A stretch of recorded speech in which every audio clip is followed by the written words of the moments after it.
This week on Quality Digest Live, are industrial age schools failing information age kids? Plus, how good intentions can turn into business damaging disasters. That and more when we come back.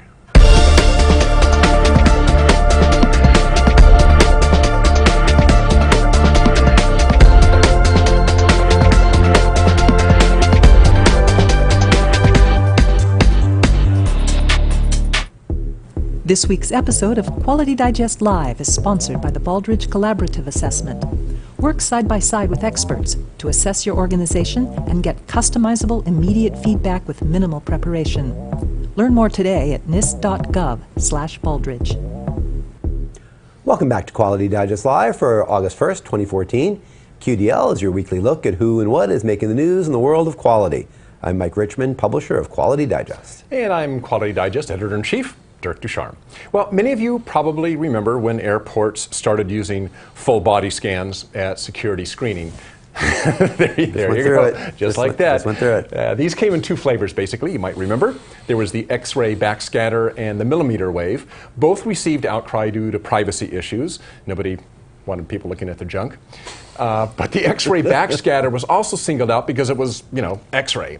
So how much radiation were we being exposed to and so forth? And that isn't an issue with millimeter wave, full body scanners. So in 2013, for a variety of reasons, including both the privacy and safety concerns, the X-ray backscatter machines were pulled from the US and many other countries' airports. Here's the problem, though. Millimeter wave machines have high error rates, false positives on the order of about 25 to 50%. That's why you get patted down and wanted so often, even though you go through the millimeter wave machine. X-ray backscatter, on the other hand, is around 5%. So obviously the security folks would prefer the X-ray backscatter systems. Now, these systems are still used in other places, prisons and mines, for instance. So Congress wanted to know, is it safe? So 2 years ago, researchers from NIST produced a report saying that the radiation exposure levels produced by one widely used class of backscatter machines were in fact in compliance with national and international safety standards. In other words, the radiation levels were below the standard that the levels that were determined by the national and international safety standards. So to evaluate these results as well as similar findings at other institutions, Congress ordered an independent third-party assessment of the backscanner systems to be carried out by the National Academy of Sciences, the NAS. A couple of weeks ago, HIS hosted the NAS study at its Gaithersburg, Maryland campus in a lab that contains a government surplus backscatter machine that once screened passengers at LaGuardia Airport. So we're talking an apples-to-apples comparison here. This is actually a machine that thousands of people walked through. It isn't just a piece of lab equipment. It's an actual machine that was used. And so the question is it safe? And that's what the test was done on.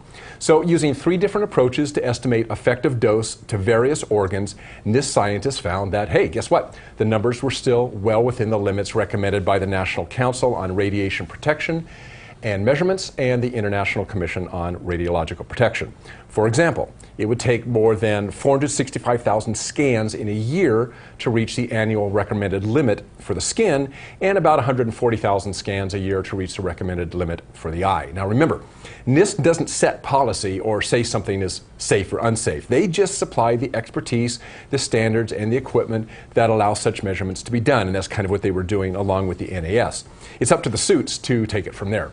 So the NAS will publish a report probably in 2015, and my guess is you might see X-ray backscatter machines reappear in airports after that, just a guess. So this is actually, what's interesting to me about this is we don't realize how involved NIST and actually the NAS are in kind of the everyday stuff that we go through and stuff that we do. So, who I wouldn't have known that, NIST is involved and, hey, are we going to use X-ray backscatter machines or not? Yeah. They got kind of their fingers in everything. They're the science organization in the United States. So. Yep, that's right. And they're based in the Washington, D.C. area. Yeah, and the reason there was a third party, obviously, is NIST is funded by the federal government. Yep. So Fed's kind of saying, well, you can see with the writing on the wall, there's kind of cover your bases. Okay, look, we had a third party assessment, the NAS, which has no connections to the government, so to speak, to to do an assessment and basically came up with the same things. Right, cool, good stuff. Well, Yep. staying in Washington, or staying in the capital area,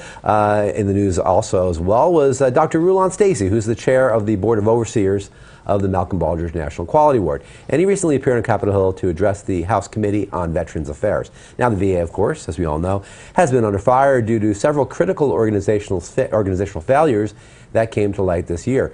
In many cases, what's going on is veterans did not receive prompt and needed health care.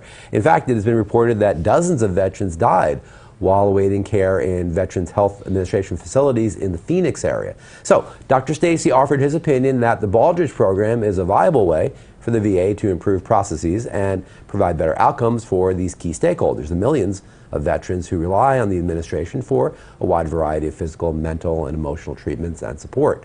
In speaking of the Baldrige and how it might help the VA, Dr. Stacy said, and I quote, and you can see him right there, "Award recipients share their best practices with others.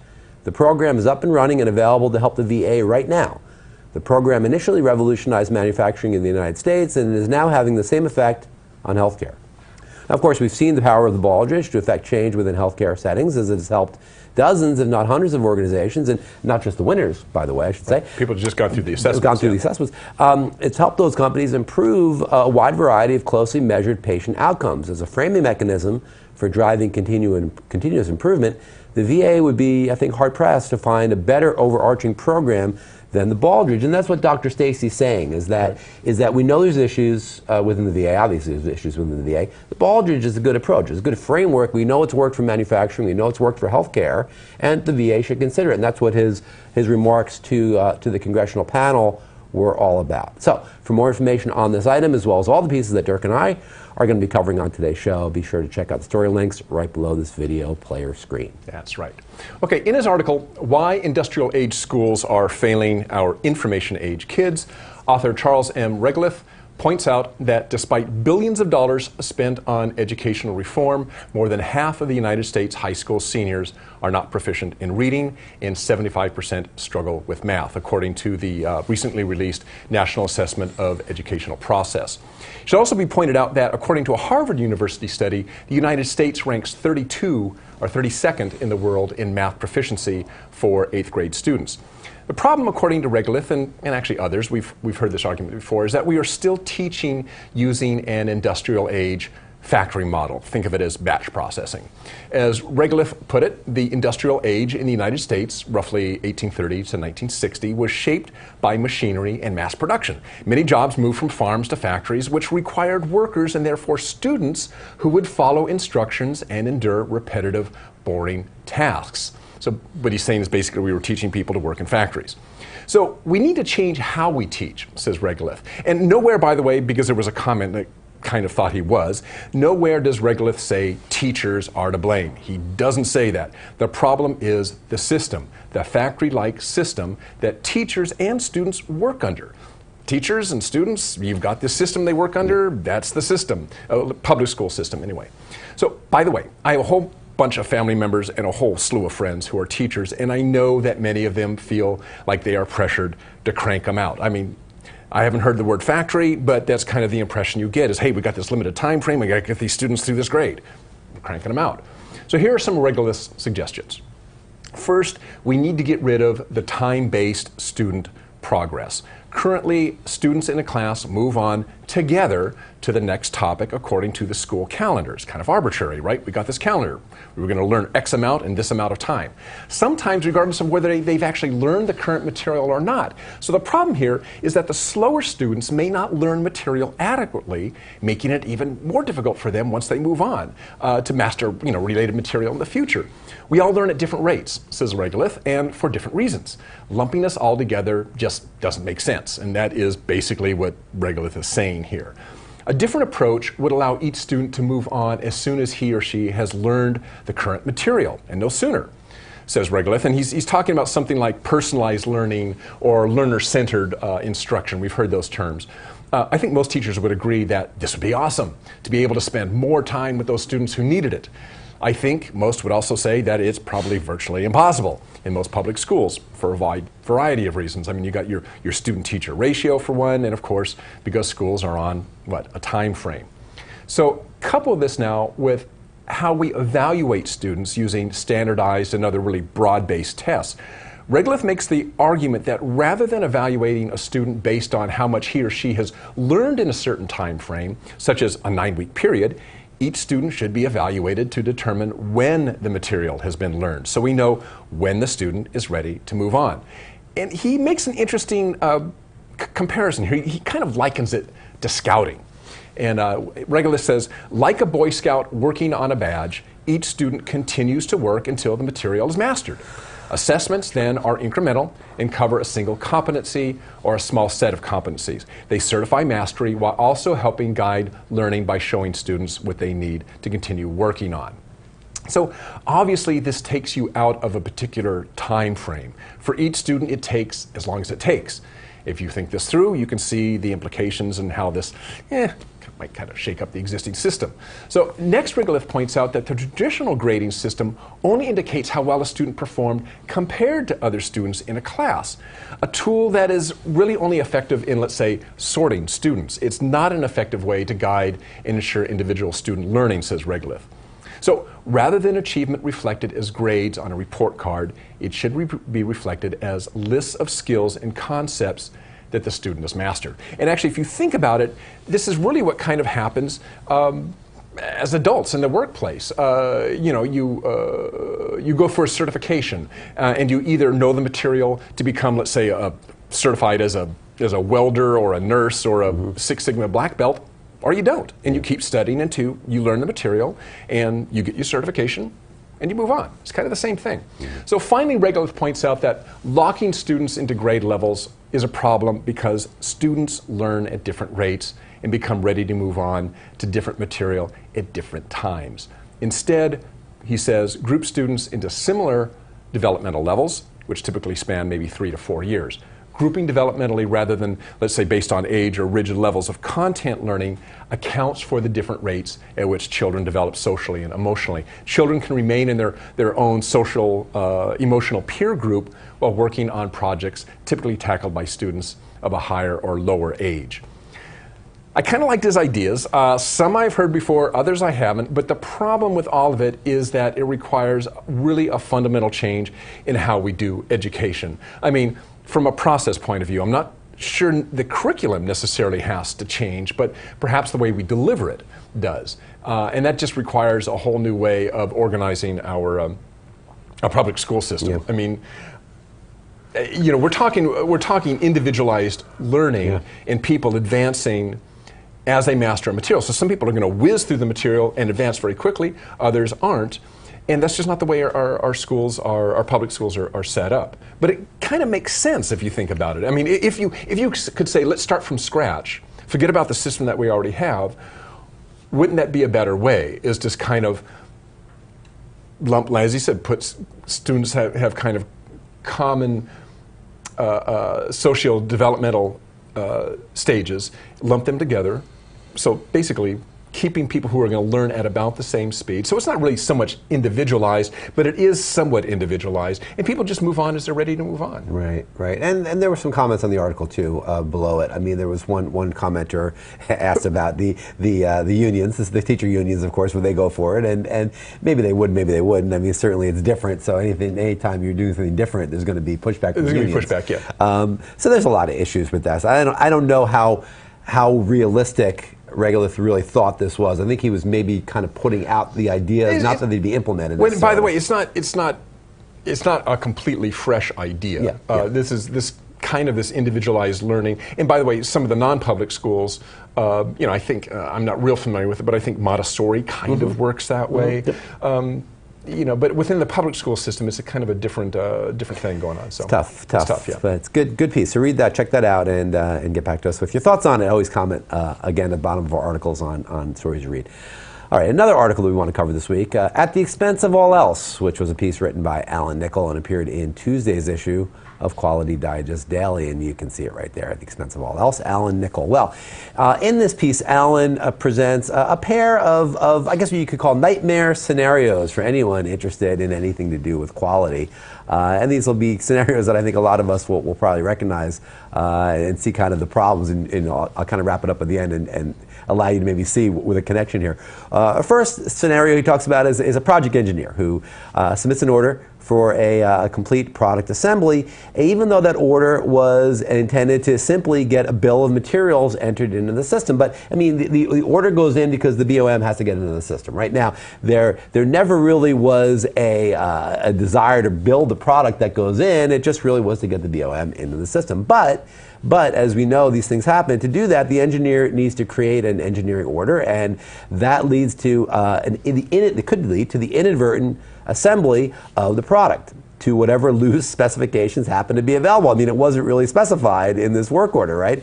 Eventually, the thing is shipped, right? I mean, because once it's in the system, it just has momentum of its own. And perhaps it's shipped with critical safety issues, right? I mean, it wasn't ever intended to be addressed. They were never intended to be addressed. It was never intended for the thing to be shipped, because the whole thing started with the need not to create and ship a product, but to enter a BOM into the system, right? I mean, you laugh, and we laugh, and we look at this, we're like, wow, could this actually happen? Yeah.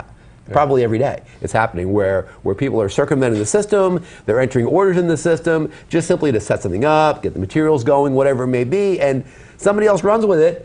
Where are the specs? I don't know. We had a spec kind of similar to that last month. You use that, you know? I mean, right? Isn't that how these things happen? You've been in a manufacturing environment more than I have. I mean, it's like, wow, okay, out it goes, right? And it's like, geez, all right, well, that's a problem. Well, let's look at another one that he mentions. He offers up another scenario in which a custom-made aftermarket product needs to be shipped to a customer ASAP.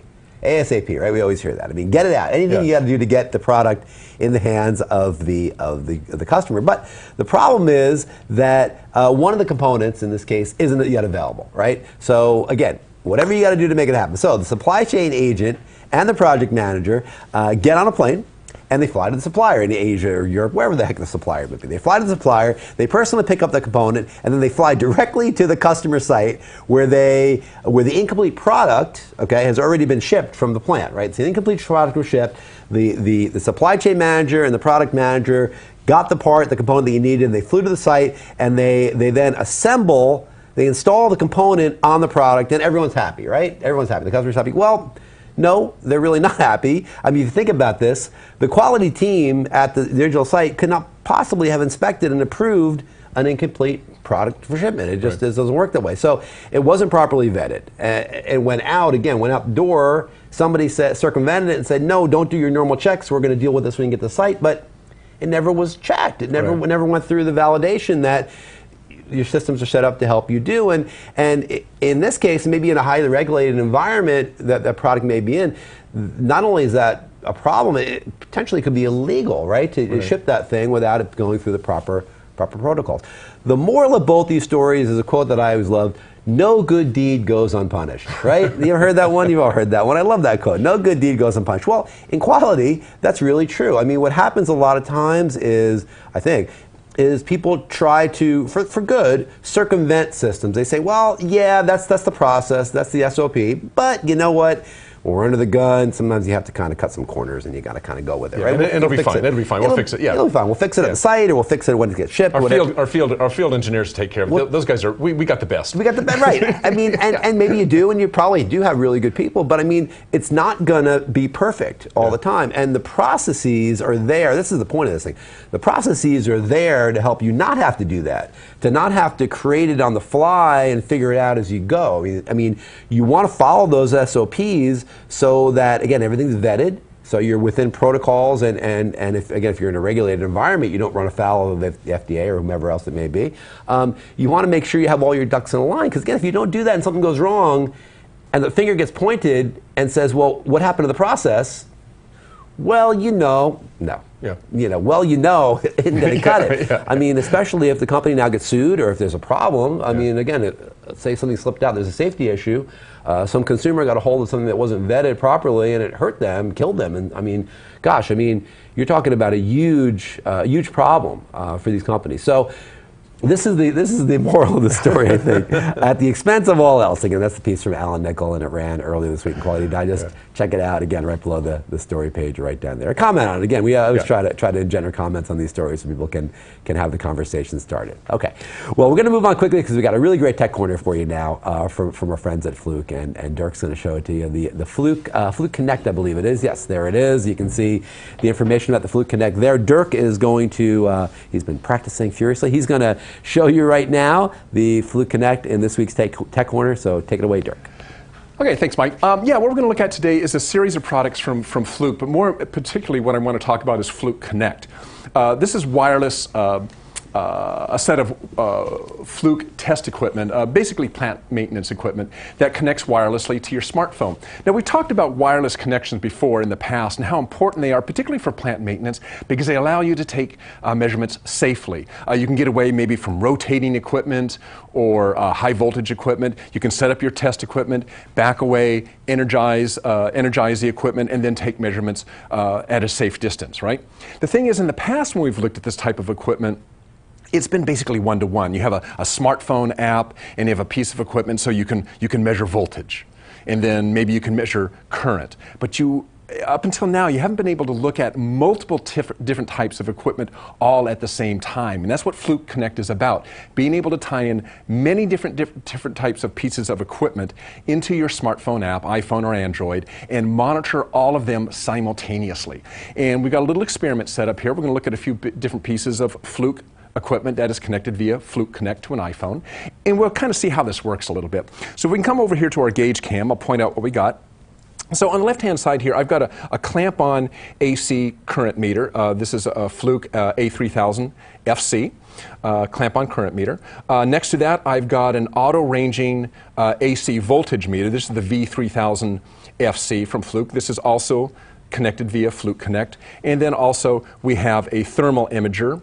This is a TI-125 thermal imager, and we'll get into kind of the operation of that in a little bit. And then finally, it's all connected into an iPhone app right here. And okay, and we see right now the app came up in discovery mode, so it's seeing all three of the pieces of equipment. Now, if I had more equipment, they would all show up on there. I happen to have three, they all show up on there. I can connect as one, or connect to as one or two or three, or however many I want. Whatever I need for my test setup, that's what I'm going to connect to. But I'm going to go ahead and connect to all three here, just so that I can kind of show you the capabilities of monitoring more than one thing at a time. So I connected to the thermal imager. I'm now going to connect to the voltage module, and I'm also going to connect to the current module.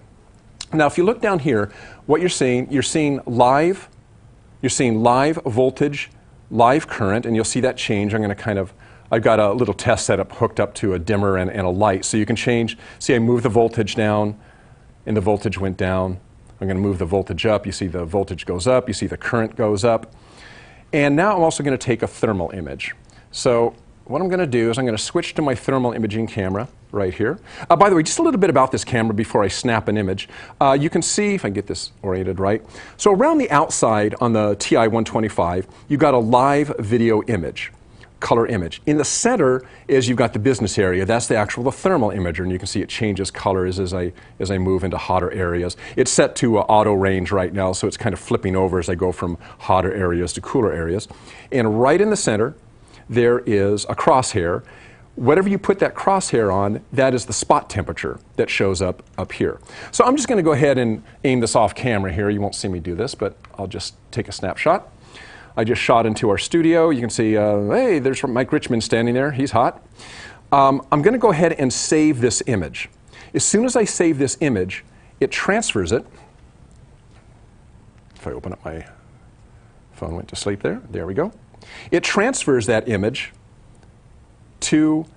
via Fluke Connect into the app. So now in that snapshot, at the same time I took that snapshot, I captured a thermal image, I captured the voltage at that particular point in time and the current at that time. Now what I can do is I can save it to the cloud. If I hit done, saves it to the cloud, I can retrieve it later either to my phone or to my personal computer. I can send it via an email. It'll send the image, it'll send all the data that was collected as a CSV file. And I'll just cancel out of that. And also what I can do is I can annotate this. So I could go in, I could say, what type of equipment is it? I can create various types of equipment. I've already created a couple here, fan.